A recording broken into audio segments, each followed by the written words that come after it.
अभिषेक जी, आपको पता है क्या हुआ? मैं आज एक रिसर्च कर दिया हूँ कि आपकी आंखें खुल जाएंगी। बताओ। बिहार में बहुत ही खतरनाक चीज होने वाला है। खतरनाक? हाँ, क्या? गई इस बार भाजपा। कैसे? गई भैया। कैसे? अरे बहुत बड़ा कांड हो गया। ऐसा क्या हो गया? प्रशांत किशोर। प्रशांत किशोर? हाँ, अभी अगर हम बोल दें, ये वीडियो देख लेना, मेरा बिहार इलेक्शन चुनाव के रिजल्ट आने के बाद वायरल होगा। प्रशांत किशोर ने एनडीए को साफ कर ये प्रेडिक्शन है? रिसर्च है, डीप रिसर्च। ये कैसे? प्रशांत किशोर लगभग 10% वोट ले रहे हैं इलेक्शन में।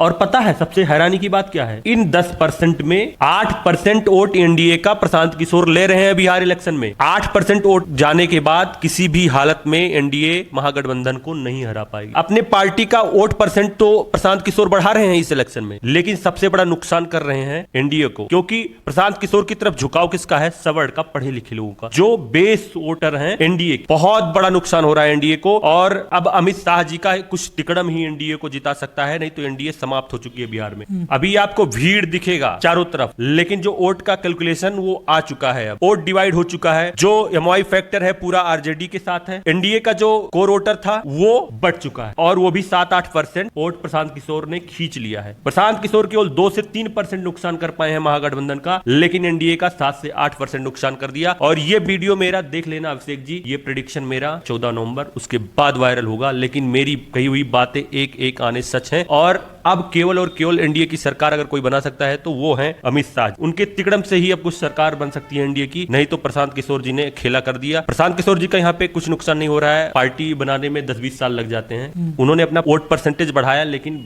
जो नुकसान किया वो एनडीए को किया। आने वाले दिनों में रिजल्ट के साथ यह तय हो जाएगा। मैं आपसे सहमत नहीं हूँ। प्रशांत किशोर किसी कीमत पे 3% से ज्यादा वोट नहीं पाएंगे। देखो, कुछ भी हो जाए, लेकिन वो 3% वोट पाएंगे, उससे ज्यादा की उम्मीद नहीं है। और उनके लड़ने या न लड़ने से कोई खास प्रभाव नहीं पड़ता। और अब की बार तो मुख्यमंत्री के तौर पर चिराग पासवान ही आएंगे। अभिषेक जी, ठीक है, मैं देख लूंगा, लेकिन मुझे लगता है कि आप बहुत अंडर एस्टिमेट कर रहे हो। जनसुराज 10% के साथ एनडीए का सुपड़ा साफ कर रहा है प्रशांत किशोर की पार्टी। और आप नीतीश कुमार को अंडर एस्टिमेट मत करो। अगर एनडीए की सरकार आएगी, इनकेस, जो कि मेरे हिसाब से आती हुई नजर नहीं आ रही है, तो नीतीश कुमार ही चीफ मिनिस्टर बनेंगे।